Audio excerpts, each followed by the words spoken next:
जदि दिने तुमे तुमर पुराणा महलरे लुचि रहिथिबा एक गुप्त कथा पाइब जार 400 वर्षर इतिहास रही।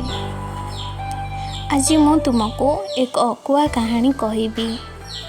एक हजि जाइथिबा मंदिरर संधान। राजस्थान एक गाँव रे एक पुराणा प्रासाद थिला। सेठारे सिया रहुथिले जड़े इतिहास प्रेमी एवं हृदय जड़े जिज्ञासु आत्मा।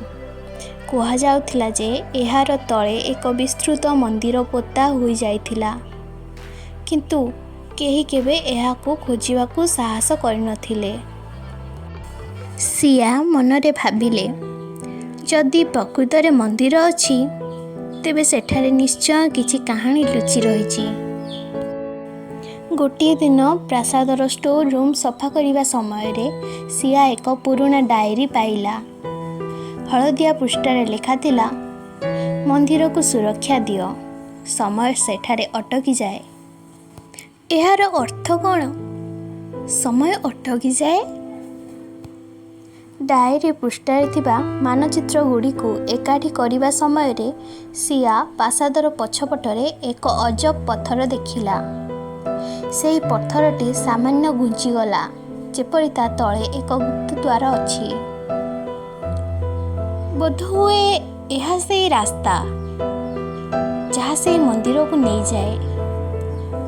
सिया पत्थरटी को घुंचाइला एवं तल को जाइथिबा सीढ़ी गुड़िक दृश्यमान हैला।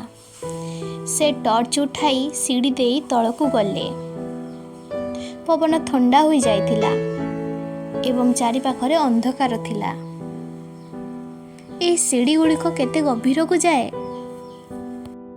से तल को पहुँचवा मात्रे सिया सामनारे पत्थर रे तैयारी एक 400 वर्ष पुराना मंदिर थिला।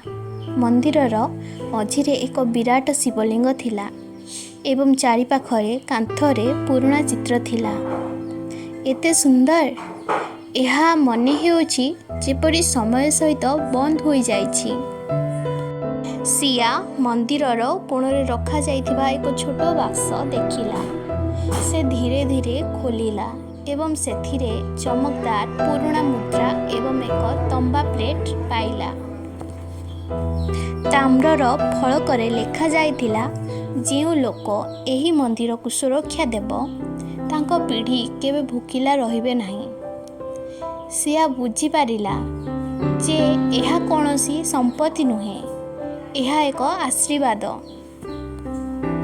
सिया मंदिरर गुप्त कथा लुचाई नथिले।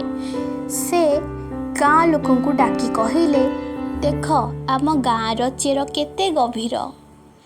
गाँ लोक माने मंदिर सफा कले एवं प्रतिदिन सेठारे दीप जलाइबा आरंभ कले। सिया कहिले, इतिहास केवल पुस्तक रे लुचि रही नाही, एहा आम देश रे मध्य लुचि रहिछि। सेही दिन ठारू मंदिरटी पुणी जीवंत होईगला। आज लोक माने कहती सेही मंदिर दर्शन करिबा परे केही भोकिला सोइबे नाही। बेले बेले इतिहास केवल कहानी नुहे, एहा एक जीवंत शिक्षा।